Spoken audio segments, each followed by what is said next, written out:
Welcome back to a lifetime of Mafia tales. Today we continue our new series named Mafia Row. Sal went to Lewisburg prison in 1974. While he was in prison, he met different mobsters from all different kind of crime families. In today's video, we discuss Sal going to prison and meeting many members of the Purple Gang. The Purple Gang was a gang of Mafia associates that would go on to join different families in the Mafia, and they would become made men, capos, or even bosses. Some of the Purple Gang members that Sal got to meet were Arnold Squitieri, Orest Ernie Boy Abamant, John Johnny Echoes Campo Piano, Louis Fat Gigi Inglis, and Joseph Joe the Crow Del Vecchio. All these guys were big-time drug dealers just like Sal. Please subscribe to our Patreon channel for more exclusive stories about these guys. Also, please subscribe to our YouTube channel to get more videos from us. Good morning, Sal. We got a pretty good, interesting episode to go into today about the Purple Gang. Yeah, good morning. This is interesting. I hadn't talked about, the guys that I met in prison in '74. They're all part of this Purple Gang from East Harlem, up in Italian Harlem and on Pleasant Avenue. So they got a lot of history. Yeah, they do. And, for the Purple Gang as well, I mean, there was a gang in Harlem and they had formed, a bunch of up-and-coming mobsters. I mean, back then they weren't really officially, they were kind of had some associates with that. But I mean, they would go on to be in all these different families. And you got to meet a few of these guys that were part of the Purple Gang, like Arnold Squitieri. He eventually became the underboss in the Gambino family. And you knew him when he was just, back in the 70s when he wasn't really, that guy. Maybe he may have been a made guy associate. And then Ernie Boy, he was another guy that was part of the, that Purple Gang. And he also would go on to be in the Gambino family. And then Joey Echoes, also known as, people want to say he's portrayed as the Jimmy Two Times from the movie Goodfellas. Johnny Echoes. His name was Johnny Echoes. Oh, okay, yeah, Johnny Echoes. And he was either a made man in the Lucchese family or he was an associate. It's not confirmed, I suppose, but from what I read, he was with them. And as well as Fat Gigi, he was another guy that we had discussed last week on our podcast. Right. But he was another guy tied in with this whole Purple Gang. And he was, another either member or associate of that Lucchese family, so. And there was another guy that you had said you were in there with too, was Joe Crow. So we'll go into each one of these guys and we'll talk about you meeting them and what it was like, what your encounter was with them. So, I mean, take us back to 1974 and when you had met, which one of these guys did you meet first? What was the encounter? What were they like? Once you got familiar with the layout, the landscape of inside a federal penitentiary, you could see who was hanging out with who. There were little groups, and this whole Purple Gang group, they sort of stood together. I mean, even though, the other mob guys liked them, like the guys in the room, which were Paulie Vario, Johnny Dio, and Joe Armone and Angelo, they knew of all these guys that were part of that Purple Gang. And I understood that the Purple Gang label came from the Purple Gang in Detroit. The Jewish gang, right? Whatever they were, yeah. And I think my real mother was part of that Detroit family that were, came from Italy, and they were big-time smugglers, of booze during Prohibition. And I understand that's where after she left New York, I heard she went back to Detroit. So I didn't know a lot about her, but my son did some kind of a, research. And found out that she was born in Italy and actually had all these relatives, around Detroit who were connected to Capone and the and the bootlegging business. So that's when somehow the guys in East Harlem labeled themselves the Purple Gang. Yeah, and the way that I've seen it too, because I read a book by Scott Dietschy, and he wrote the whole thing about the Purple Gang, and it seemed like the media and everything really labeled them that. I don't think the guys they really claim to be the Purple Gang or whatnot, but I mean, it seems like they were more labeled it, and that's what stuck, and that's what they were known for. I mean, they were doing a lot of heroin dealing, they were doing murder for hire, and just the normal rackets, I suppose. And then with Arnold, we should really go into him because this guy was a big major character back then. And I mean, for him to get in that prison with you, I know in 1970 he was convicted of a murder, or he got a murder charge, I suppose, and he was stopped by the cops when after he shot this guy because he shot a guy in the hand, and he told the cops, he said, "Well, the guy's still alive. I'll give you, the boys will take care of you. We'll give you a $5,000 bribe." And then they took his name off of that report, and they later found out that the feds were that they took a bribe, and that he was still in trouble for that murder. So on 1973 he did plead guilty to that manslaughter. So I'm assuming that's what got him that. It says he got 8 years, and that's when you would have may have came across him in I 1974. don't know what his charge was. I thought it was a drug charge, but you have to understand back in the 70s, the federal government they never prosecute anybody for murder. They turned all the murders over to the state. That's the way it worked. They didn't get into prosecuting murder until the late 70s, and the RICO charges and the RICO cases that they developed. But I don't know what uh, specifically Arnold was in there for. But I do remember interesting thing about him. He had sort of a limp or a gimp, Mhm. and I'd see him out there on the track running, but he ran strange.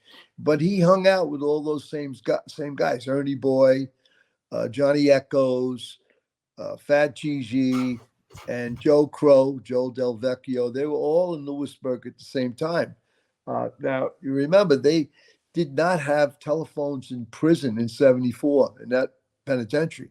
They didn't get them until '75, and I had already left. So I did read that Ernie Boy and some of those guys were dealing drugs while they were in prison.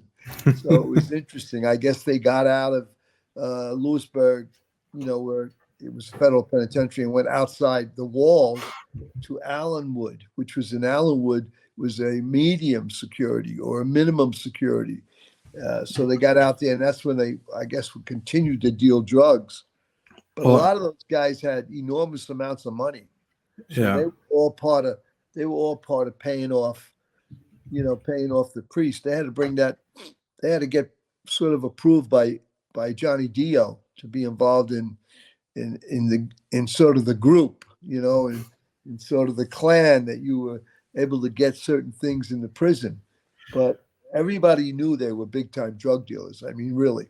Yeah, well, I can add in on that. So I watched this video on YouTube about the guy that was a prison guard for Ernie Boy at one time, and so he was listing off all of like Ernie's history because there's not a whole lot on Ernie Boy, but this guy, he was an insider. He knew him because he was a prison guard. So he had said that in 1969 that Ernie Boy was arrested for drug charges, and he was also facing murder charges against a witness that was, going to testify against him or whatnot. And then, he ended up going to prison for all that. And then in 1973, he was arrested again for heroin dealing, and he was given 25 years for this.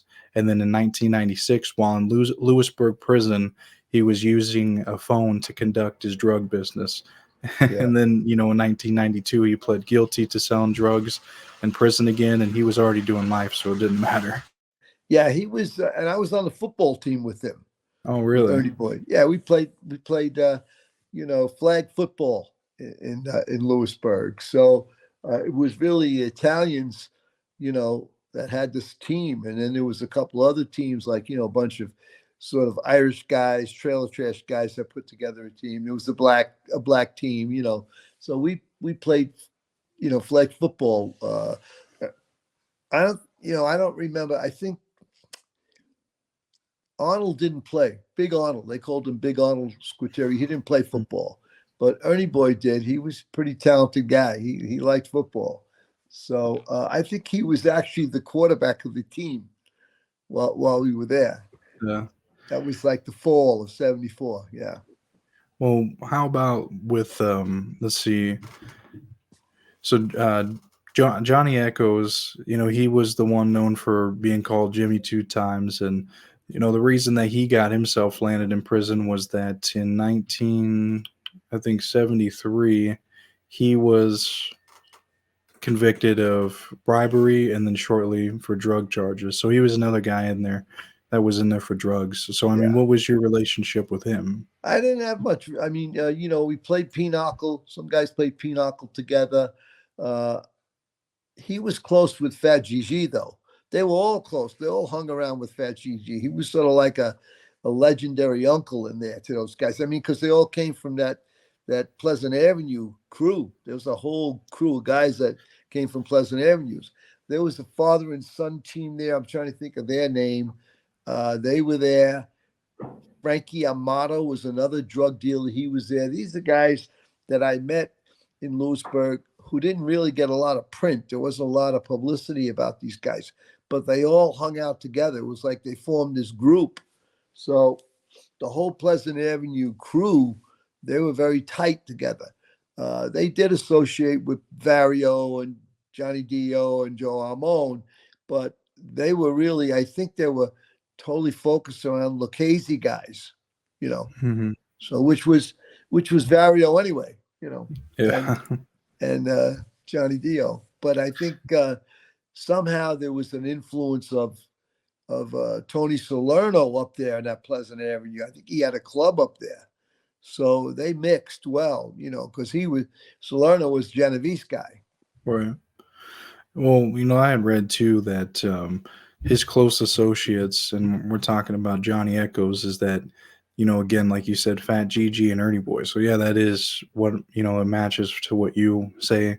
And he was in trouble for just, same thing, drugs, just like Fat Gigi. We talked about him last week. He was a big time drug dealer from the stories you told me, and he was another just purple gang involved with these drug activities. It seemed like all these guys were in there for drugs, or Yeah, I mean, that was their main thing. What about Joe Crow? What did you know about him? Del Vecchio. I didn't know a lot about him. He was a good card player though. He played pinochle, and you got to realize these guys made an incredible amount of money before there was a lot of technology with the feds, as far as surveillance. And then at that point, it was like really the apex of corrupt police officers. The whole city was taking money. I mean, the police officers, whether they were local up there or maybe it was, I don't know if they got to the feds, but law enforcement was for sale back in those days. And these guys had so much money that they were able to pay off all kinds of people. So I mean, you really, with all these guys, you just really saw that they were hanging out and kind of sticking to their group. I mean, each day they'd meet for dinner, lunch, and hang out in the yard, or Yeah. what were they really doing? I mean, just besides Um, that. no, they were focused on, having activities to keep them busy. These guys, they weren't the type of people that were going to go upstairs. Like Henry Hill went to college in Lewisburg. He went Oh, did upstairs. They had a college course, he? and Henry was a character. He got the government to pay him so much money a month to go to college in prison. Henry Wow. was character. They weren't interested in that kind of stuff. Henry didn't associate with them. Henry, uh, you know, was totally connected to Paulie, and Henry was sort of like, like he was a guy who they call it lugged. He lugged all the food from the prison, but he was able to make friendships there. I think I don't know exactly who he got connected with, so that he utilized those connections after he got out of prison. But the whole Harlem group, those guys were tight. You weren't going to get deeply involved with those guys. You weren't going to talk crime with them. They had their own little group. So they were very, very careful about who they shared information with. Yeah, I mean, they had this kind of bond because they grew up together. They were in this purple gang.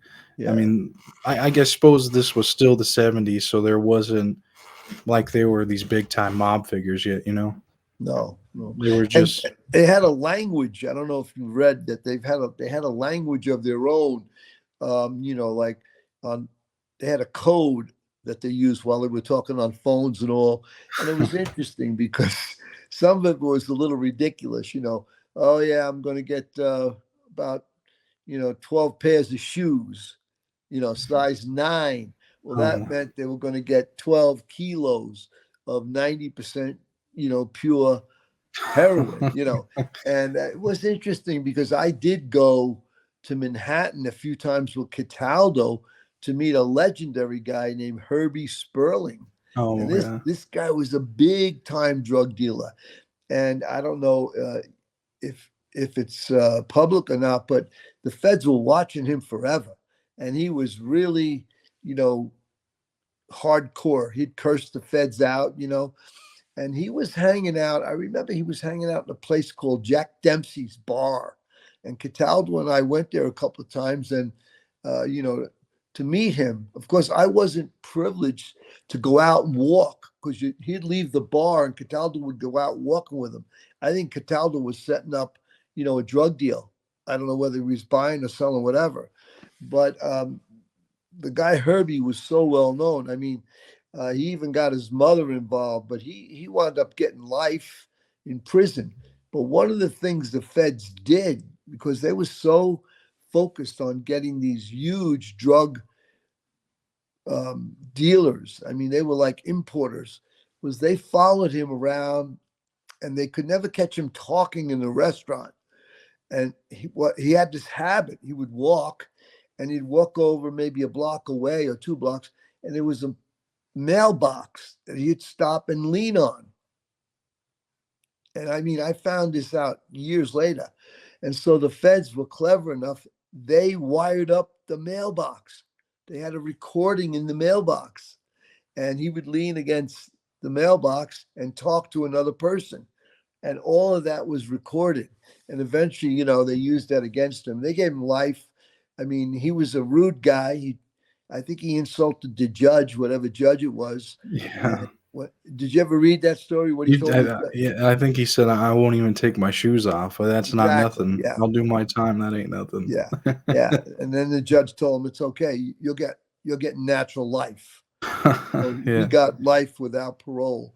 But he was a hardcore guy, and I don't know if his mother got arrested. I think maybe they tried to charge her with income tax evasion. But Mhm. there was a lot of guys that he did business with, and he was well known as a hardcore Jewish guy that became a major, drug dealer, and he Yeah. was involved with that whole Purple Gang. Oh, okay.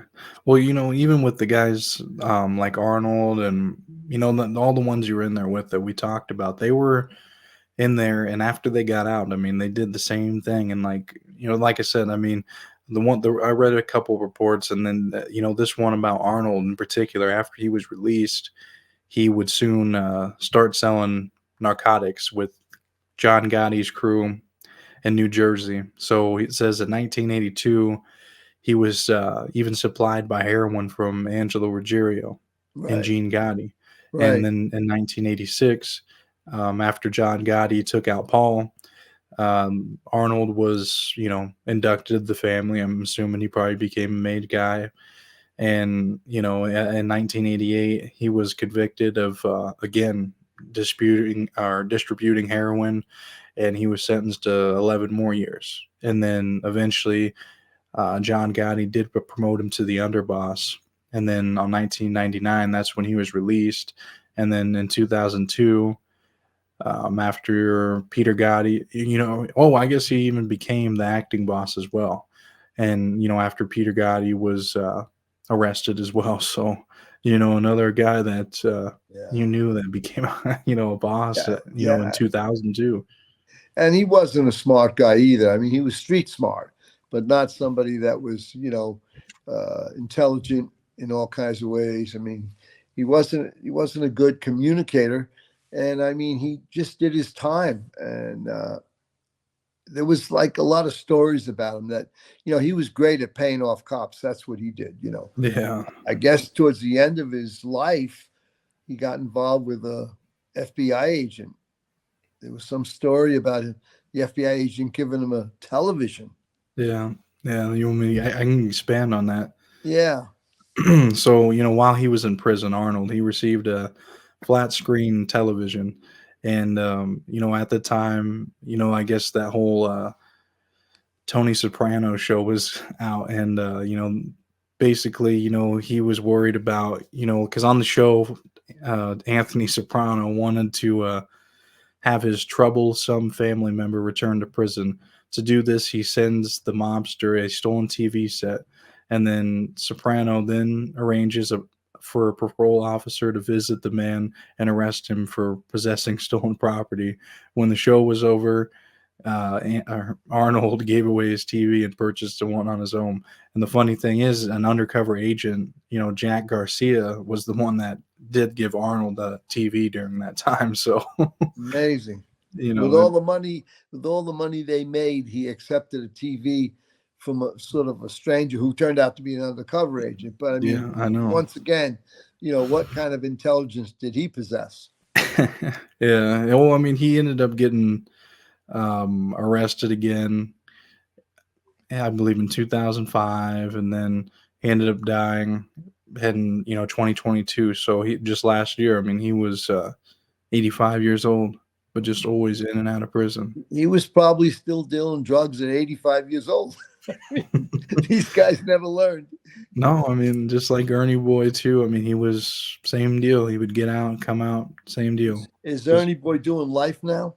well, when I like I said, there wasn't a whole lot on Ernie Boy, so I would imagine he's probably maybe he's still in there. Because I mean, the last thing I have on here is from 1972 when he was in prison again, and he was already doing a life sentence, so it didn't add more time. So yeah, he's probably in No, there I doing life. did read that he was in the 2000s. He was back in prison again for some Yeah, kind of extortion or something.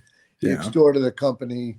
He had somebody pay his telephone, his car payments, his mortgage. So he was really. shaking somebody down. Yeah, I read that, because he was quick. He was quick witted, pretty quick witted guy. Yeah. Well, I mean, okay, so Johnny Echoes after he got out of prison, he he went in and out. He got in trouble for drug dealing again. After after the point you would have knew him, he was so I'll go to 1979. He got out of prison, and they were able to overturn his charges, the ones that he was facing, because he was facing 35 years. But when he got out, he got right back into crime. And in 1980, he was picked up for a $2 million drug deal, and he was uh, again. Then in 1981, he was picked up for a heroin ring, and then he got 15 years in prison. And then in Wow. 1997, after he was out of prison, he got busted for selling drugs, and he got another 8 years.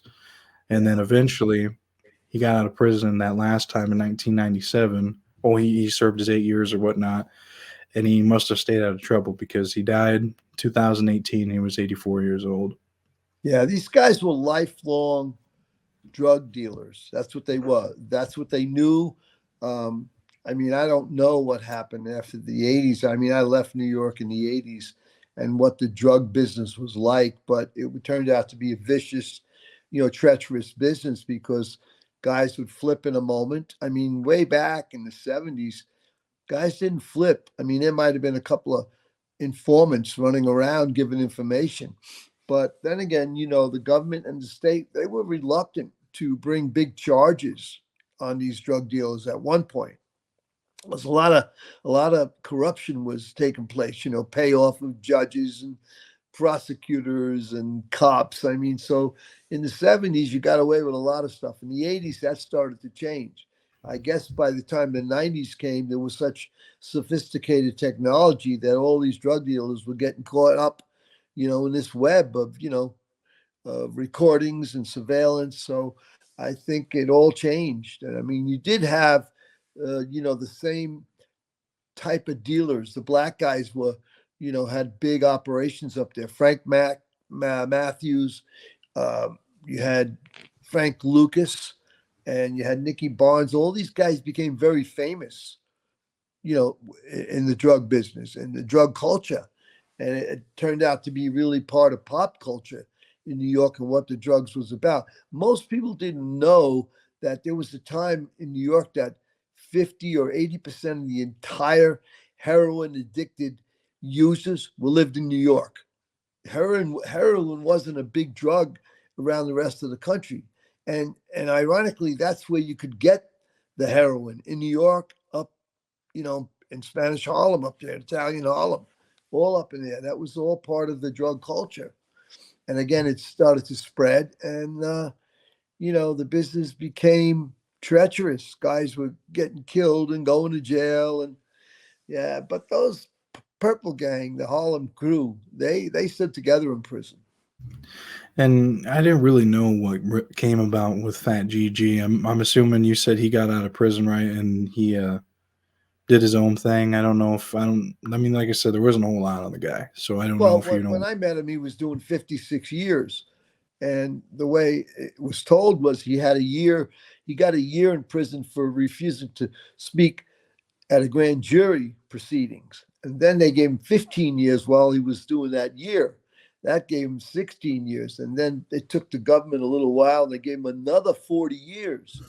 Well, he was doing 56 years, and he was the most happy go lucky guy who had 56 years I ever met, because he was a great storyteller. We enjoyed a cigar together. And I think after I got out, he got his 40-year sentence dismissed. It was overturned. And I guess eventually he got out and lived, a happy, jolly life. I don't know. I don't think he ever went back to prison. He had No. just barrels of money wherever he had it stashed. He was an interesting guy. What about Joe Crow? Do you know what came about with him? I didn't know him real close though. I mean, I remember him being there. He was an interesting guy. I said he liked to play cards. Very few of those guys played chess. They weren't Yeah. involved in chess. No, no. I mean, Chicken Phil Tester was a chess player, and so was Harry Riccobini. But in the room with Paul Savino. I'm sorry, Paulie Vario. He played Savino played Vario, and Johnny Dio and Joe Amon. They played gin. Some of those guys played gin. It wasn't a poker game. They played gin rubby, some pinochle, and they had an Italian game that they played, Italian card game called Brisk. And if you were growing up around Italians, you knew how to play that game. That was an unusual game. Yeah, and I think the end of really of the Purple Gang was when they all branched off. Like, I'm talking about the gang itself. From what I had read, is that the Purple Gang, they branched off and they went to mainly these three families: the Lucchese, Genovese, and the Bonanno. By the 1990s, it really died down. Yeah, So I yeah. mean, I'm sure they went to all. Like I said, Arnold was with Gambinos. A few of the guys we talked about were the Gambinos, and then the majority of them Lucchese's. But I mean, that was really the end of them. Is like it's like all these guys grew up and they all got inducted into the mob, and that Well, was what yeah. their ultimate The, goal was. these guys we were talking about, they all developed their relatives. They got nephews and cousins, and they taught them the drug business because it was a very specific business the way it worked out of Harlem. I mean, in those days, there was cars on a few blocks away that would pull up, and one guy would hand a package to the guy driving the car or the passenger seat, and off they would go, because previous to pulling up to where the drugs was handed out, they had paid the money for those drugs at another location. So the drugs and the money were never together. And that's the way, the Harlem drug operation worked. Most of the time, there was a lot of young black guys working for the mob up there. That's just the way it worked. Yeah, so I mean, they really learned from their mistakes, I guess, in some kind of form or way, Yeah. because they were knowing, hey, we can't keep the money together. All these guys are getting busted, going to prison, and getting in trouble. But I mean, it sounds like the Italians, they were always the big. They bought the bulk, and then they had street guys Yeah. go and distribute it, and Yeah, deal it. but Lucas changed that. He didn't need the Italians. He went right to the source for drugs, and I guess they coexisted in a certain way. In the American Gangster movie, they showed an Italian mob guy, you know, had invited Lucas to his house, and they had some kind of conversation about Yeah. doing, partnership in the drug business. But I don't know what really happened because Lucas wasn't that open in prison. I mean, he played cards. That's what he loved to do.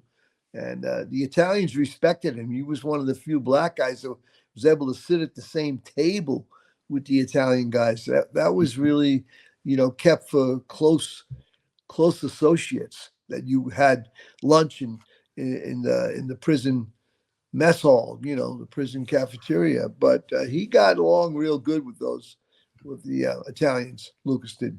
Well, they probably, I mean, obviously they knew what he was on the street, and Yeah, we'll do a whole episode on Frank Lucas because, like I said, there's so much out there about him. He cooperated with the government. I read his book. I read his or watched his movie. So and you were in prison with him. So, well, eventually, he'll be one of the guys that we cover as yeah, well. yeah, That I mean, he wasn't Mafia Row, but I mean, he was accepted by them guys. You know what I yeah. mean? And he talked about some of the things that interest him, like the interest in breeding bulls. And he talked about a farm, I guess, in North Carolina. And he talked about how much he paid for one bull, like $400,000, which 50 years ago, that was a fortune. But he was pretty extravagant. So I Oh guess yeah. we'll get to the details about him. But I think all the Purple Gang guys knew him. They knew him. Where they got their drugs from, I don't know. I never asked those questions. All the guys that were dealing heroin, the Echoes and Johnny, Ernie Boy and GG. I don't know where they got their drugs from, but I do know that there was several highline importers that were involved with those guys. So they had the connections from the top right to the bottom, and that was one of the reasons they made so much money. I mean, GG did tell me that he had guys that would bring him shopping bags full of money. And then he had to get rid of the small bills because it took up too much space. I mean, not everybody got a chance to count, 100, 200, $300,000. When you're counting by hand, I counted $200,000 one night. It took hours to count it, organize it, wrap it up in rubber bands. I mean, people just don't realize the amount of labor that gets involved in dealing drugs. Lots of labor, as Yeah, for to produce it and count it and all the money. yeah, Yeah. yeah. Well, what would you say is something that people can learn from these guys? To not go down the path that they did. Well, just read about them all. Yeah, they lived.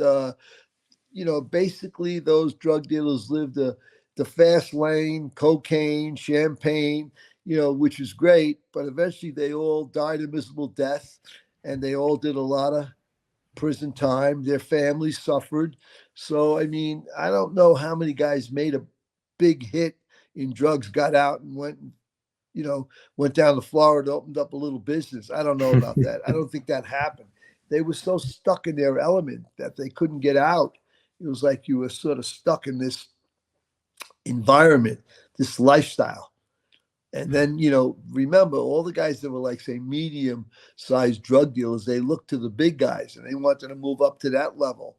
And who drove the fancy cars and the jewelry. And, I mean, if you really look at drug dealers and assess what happened to them, most of them died a miserable death anyway, or died in jail. Some kind of karma.